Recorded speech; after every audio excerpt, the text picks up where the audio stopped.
Bakunzi b'Ishyaka Media turabashoje aho muherereye hose ku isi.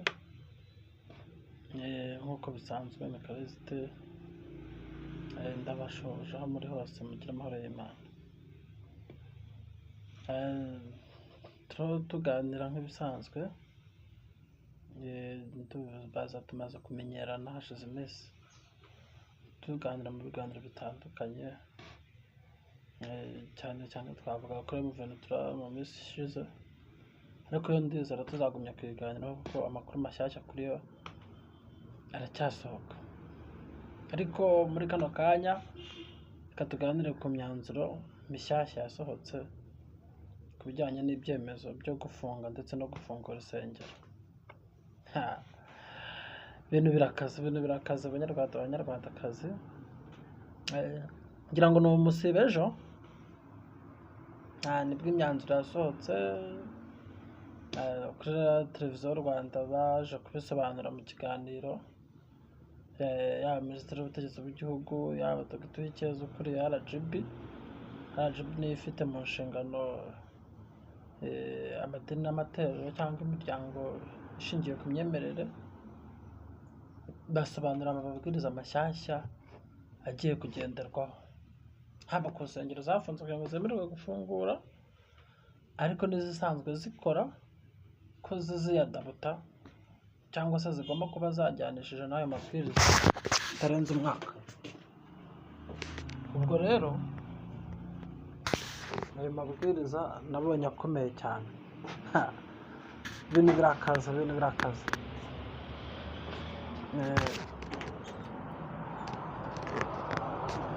Icya mbere ni uko kugira ngo itorero rihabwe ubuzima gatozi, umuyobozi w'itorero cyangwa nyiraryo, ashobora kuba nyiraryo kuko amatorero menshi ni ay'abantu ku giti cyabo, ariko hari n'andi agira abayobozi bagenda basimburana. Buri torero rigomba gutanga miliyoni 2 kugira ngo rihabwe ubuzima gatozi. Miliyoni 2. Bwa mbere byahoze ari 300,000. Uwumva bivuye ku 300,000 bigiye kuri miliyoni 2. Nahoze mbona umwe mu bashumba bavuga ko bumvaga wenda ko bazongera ariko bakayagira nka 500 cyangwa 7, bagakuba nka 2 wenda. Ariko ni nko gukuba hafi 10. Umva ko 300,000 bakajya kuri miliyoni 2. Iki kintu rero ni ikintu gikomeye kubera yuko ni bake cyane bazabona ayo mafaranga. Cyeka n'amatorero akoze asanzwe yahozeho mbere ya jenoside, ko amacaci menshi yavutse nyuma ya jenoside, ni naho akavuye ko mu madini n'amatorero kaje, ariko mbere ya jenoside ntabwo byabagaho. Abakatolika bari bahari, abadive bahari, abasilamu bahari, heyari, yeberi, yose ni amatorero ya kera cyangwa amakuru yahozeho, yaje cyane cyane ku mwaduko w'abazungu, kuko abazungu nibo bazanye ano madini cyangwa n'amatorero muri Afurika. Rero nyuma ya jenoside, nko guhera muri za 2000,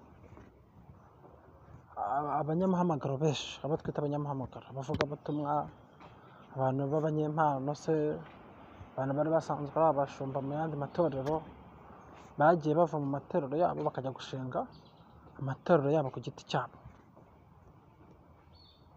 ayo twita amacaci mu Cyongereza. Bakagenda bakayashinga kandi ntago hari ikintu na kimwe byasabaga. Amenshi nta n'ikigo yajyaga kwaka ibyangombwa, yagendaga agafata sare ahantu akayikodesha, agashyiramo sente, bakacuranga, abakirisitu bakaza. Imbuga nkoranyambaga zimaze kuza, za YouTube, za WhatsApp, ziraborohereza kurushaho. akajya kuri YouTube akabwiriza, akabwira abantu ati dusengera aha n'aha, akabarangira nimuze dusengera abantu bagakira, dore ko abantu hafi ya bose dukunda ibitangaza, indwara izi n'izi turasenga zigakira, dufasha abantu mu buryo n'ubu, ibibazo ibi n'ibi turabunga, kandi aho babera abahatari bakavuga nyine kuri bya bintu babona ko bijengereje sosiyete.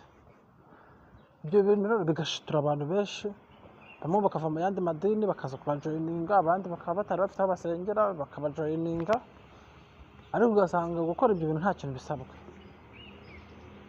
ndetse bamwe rwose bakagira abakristo benshi bagatura amafaranga menshi, bamwe bakubaka insengero zabo bakava mu ikode, abandi rwose bagenda bakira, bashyira abana babo mu bigo bihenze, batunga mu modoka meza n'amazu meza, ku buryo ubona ko hari abantu rwose bari baravuye ku rwego bakagera kuri ubu.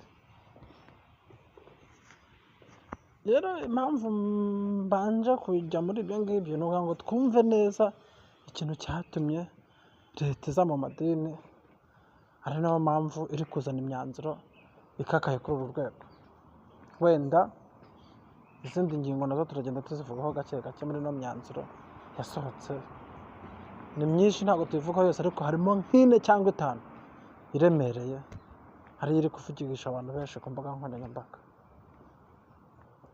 Hari icyo cya miliyoni 2 turi kuvugaho, hari icyo gusinyisha imikono y'abantu 1000 mu karere itorero rigiye gukoreramo, hari icyo kuba rifite igikorwa remezo, ishuri cyangwa ivuriro cyangwa ikindi kintu, ndetse n'umuyobozi uruyobora kuba yareze kaminuza, yaba kaminuza isanzwe cyangwa kaminuza y'iyobokamana, akapana amahugurwa. Kaminuza iraye imyaka 4 kuko babaza amasaha 1200.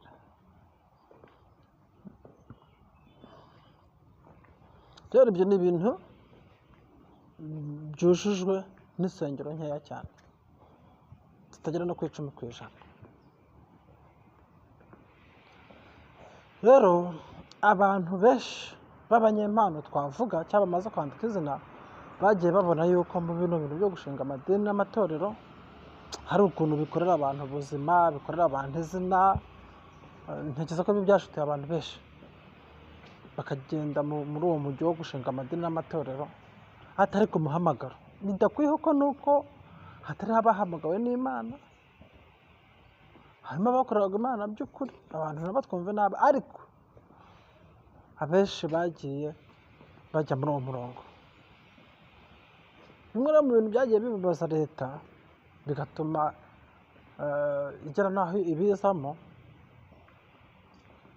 na perezida yigeze kubivugaho. Hari akavidewo katredinze ko bita Rugagi Innocent afashe akantu kameze nka kaboshye, ariko gaforomye nk'ibasahari, abakirisitu bari gushyiramo amafaranga, avuga ati jugunyamo ubukene, jugunyamo uburwayi, jugunyamo ibibazo byawe. Ugasanga umukozi wo mu rugo araje yahembwa 5,000 ashyizemo, uhembwa 10 arishyizemo, ugasanga amafaranga aruzuye, kandi bikaba buri gihe no ku hantu henshi. Ukibaza uyu mushumba ni umukire, aratuye, afite imodoka ihenze, abana be biga mu mashuri ahenze, ariko uriya muturage w'umukene wo hasi n'utwo yari afite araje aduhaye uwo mukire basubiriye ahaho. Heka nasara ubuzima burabe busanzwe, ntabwo gushyiramo ayo mafaranga hari igisobanuro cy'uko ibyifuzo yari afite bishubijwe. Perezida yigeze kubivugaho urugero, aho ataho mwirirwa mutanga amafaranga murahazi, babandi bavuga ati mushyiremo hano ibibazo birakemuka. Kandi perezida abashinzwe kureberera abaturage, leta ireberera abaturage. Ibyo rero bakabibona nk'ubwambuzi bushukana mu buryo bushingiye ku myemerere cyangwa nk'ubwesikuruka. Si ibyo gusa, twagiye tubona n'imanza z'abahanuzi,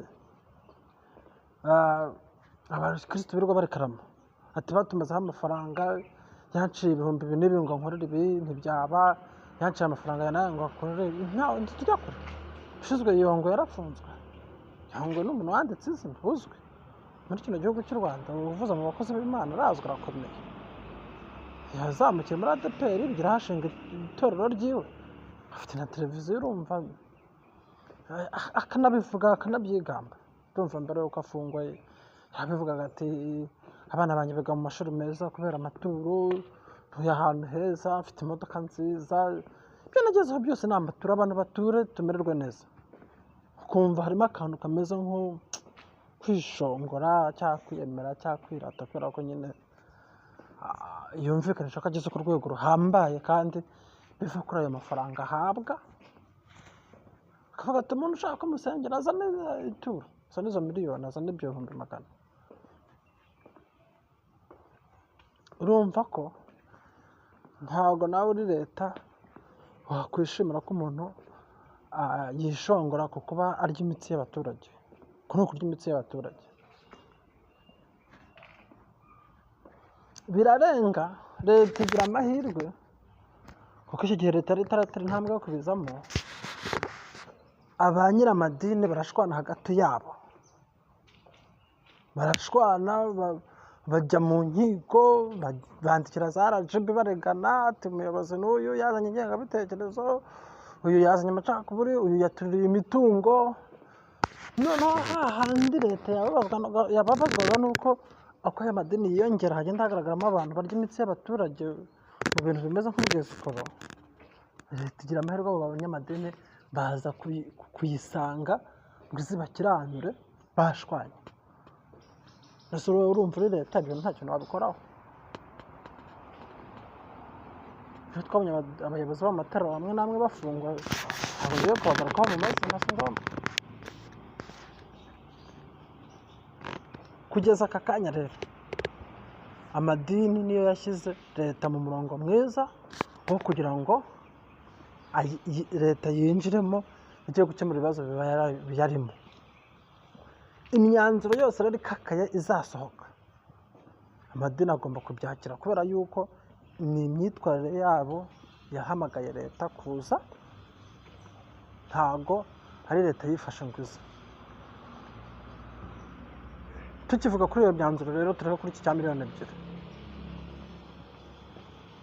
Harimo gushinyisha imikono y'abantu 1,000. Ibi twari tubizi mu ugiye kwiyamamaza umwanya wa perezida, twari tubizi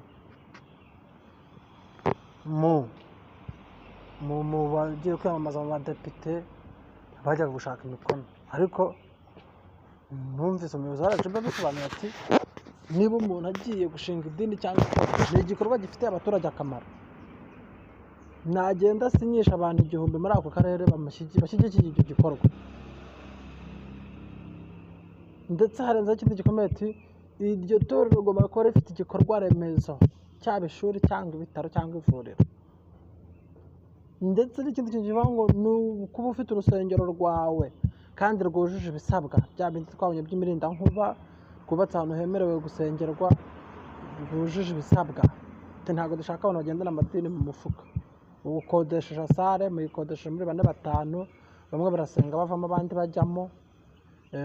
Numara gukamura abaturage amafaranga bakuvumbuye, wimukira ahandi abaturage basigara bimyeza imoso. RGB yabatubwira ntabwo tubishaka. Fata urusengero rwawe rwubatse, warugura warwubaka rwawe rukwanditseho, kandi iyo nyubako ibe yaragenewe gusengerwamo gusa, itari akabari nimugoroba ngo mu gitondo b'urusengero. Reka ibyo bintu abantu bazabyuzuza n'umwe ku ijana, cyane cyane muri ano macaca. Abanyarwandakazi ndabarahiye n'ukuri kw'Imana, abantu bagiye gusubira iyo baturutse. Abenshi mwavuye muri ADPR muragarukamo tu, kubera yuko aya macaca nka 100 ubushize barabanga bageze kuri 340-400. Urumva ariko baza izi sengero za kera dutekereza ko zujuje ibisabwa, bagiye bafite n'ayo mavuriro, bafite n'ayo mashuri, bafite n'ibyo bikorwa remezo baziri no mu gihugu hose, ntekereza ko zitagera no kuri 20, nta n'10% rwose. Nizo za ADPR, nizo za Gatolika, EBR na EAR. Abasilamu nabo bagiye bafite ibigo by'amashuri n'ibitarahari. Urumva abadive nuko n'aya madini nyine twamenye ubwenge hari ya kera yashinze imizi yakomeye, amenshi yanashinzwe n'abazungu, usanga afite na connection z'abaterankunga bo hanze. Ariko ibi by'amacaca yaje muri za 2000 y'abantu ku giti cyabo, buri wese abyuka kumva yarishinze. Sha ndakurahiye abaza kubyuzuza namwe kwijana, kereka bagafashe kera nyine mbere abaje bijemo inzira z'ikigendwa zitari zahanda. Ntumva nko kwa Bagitwaza yafunguye jenoside ikirangira, wowe afite n'amashami ku isi hose, nta nubwo ari ukuvuga ngo ni mu Rwanda cyangwa muri Afurika. Ntabwo kwa ba Mignone amaze gukomera, ntabwo ataragera mu gihugu hose, ariko ajya afite insengero zujuje ibyo byose, ubwo bushobozi arabufite. Ntabwo ba Masasu bafite ubwo bushobozi, none kwa ba Rugamba. Aya madini wayabara sinakereza ko harimo na 20 muri ayo magana ngahe. Abo bantu bose rero bagiye bifundira amadini, bari baragize ahantu bakura akantu ndakurahiye, kuko ni bake cyane bari babasha kuzuza n'amabwiriza. Kandi ukurikije umurongo leta iriho, nta miyaga ihari, idini ryose ritabyujuje rirafunga ndetse burundu. Kuko ukurikije amabwiriza yari yashobotse ubushize, insengero zifungwa bavuga ati bashyiraho imirindankuba, haba ari ahantu hagenewe gusengera. Noneho ayasohotse arakakaye kurushaho, hiyongeremo n'izo miliyoni 2, hiyongeremo n'ibyo kuba warize kaminuza, hiyongereho kuba ufite igikorwa remezo, hiyongereho kuba udakodesha, ukorera mu nyubako yawe kandi yagenewe gusengerwamo gusa. Ibyo byo ndavuga ngo ibyo 3-4 kuba iyo nyubako ari yawe udakodesha, nta n'undi muyifatanije, uwishyura miliyoni 2 kugira ngo ubone icyangombwa, ufite iyo kaminuza yaba isanzwe cyangwa mu by'iyobokamana, ufite n'iki gikorwa remezo, n'iyo mikono 1000 mu karere uzakoreramo.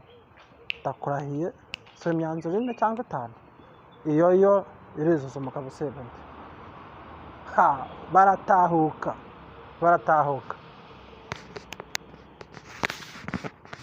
baratahuka ndababwiye. Rero reka turabaho bigana. Ni imyanzuro yasohotse ngira ngo ni umusibe ejo ahari, uyu munsi turi kwa kangahe? Munsi turi kwa 3. Byasohotse ku wa mbere ndumva ahari musibe ejo. Ariko wumve ngo nahoze ejo ndeba amakuru yabyo, mu nsengero 14,000 twari dufite, nabwo bukariza bari barafunze, zo zisigaye bagendeye ku myanzuro mishya yasohotse yo ku wa mbere. 9,800 ntabwo bujuje ibisabwa. Nuvuga ngo mu 12,000 harasigaramo 4,200 nizo nsengero zujuje ibigize gute ibisabwa.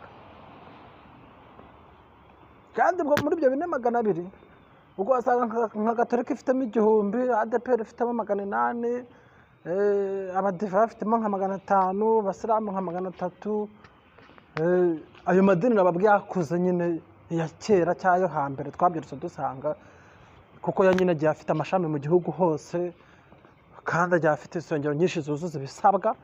Nubwo nabo wenda bagiye bafite amashami atabyujuje, kuko wenda ayo mashami yavutse vuba, ariko ukurikije ayo matorero n'ubushobozi afite, azagenda ashyiraho ibyo bisabwa nyine abyuzuza. Kubera nyine nta matorero afite ubushobozi nabo umubare w'abakristo benshi kandi mu gihugu hose. Kandi n'ubu insengero zafunze bo barakora kuko baba bafite amashami yemewe, kandi iyo bakora baratura, kandi bafite n'ayo mavuriro, bafite n'ayo mashuri yinjiza. Bumva biroroshye ko n'amadini akuze dusanzwe tuzi ko azagenda aho agiye afite amashami atuzuza ibisabwa akabyuzuza. Kuko n'ikimenyimenyi nta nyubako agira zikodeshwa. ADPR ntabwo ikodesha urusengero, Abadiva, Abakatolika, Abasilamu nta hantu bajya bakorera mu nyubako zikodeshwa. Ariko nibaza, kandi muri buri murenge mu gihugu nta murenge batarimo n'akarere, ahubwo hafi n'akagari. Urumva rero abo ngabo niyo bafunze hamwe abakristo babo babasengera ahandi hemewe, bizaborohera ko izo nyubako zabo kuko zimwe zitari kode ibisabwa bituzuye bazabyuzuzamo. Ariko aya macaca amenshi ari muri Kigali afunguye no mu ntara amwe n'amwe hatandukanye, akodesha ugasanga wenda sare bayikoreramo nka 4-5, bamwe bavamo abandi bajyamo, arafunga harasigara y'abana 1%, simbizi nako. Ariko nyine abantu byakijije barakize, abo bitakijije ubwo bihangane nyine, wavuye muri ADPR atahuke, wavuye mu Badiva atahuke, aho mwagiye muturuka mva sha niho ruzingiye wa mugani. Ariko akavuyo kare kamaze gukabya kamemo, ntago warenganya leta, kare kamaze gukabya. Ubwo nyine abantu biyegeranye bashaka abaterankunga, bashaka iyo nyubako yujuje ibyo, bashake icyo gikorwa remezo n'iyo mikono, abantu bajya bashinga idini nyine. Urumva umuntu uzuzuza ibyo ngibyo azisaba ari itorero rifatika kamemo.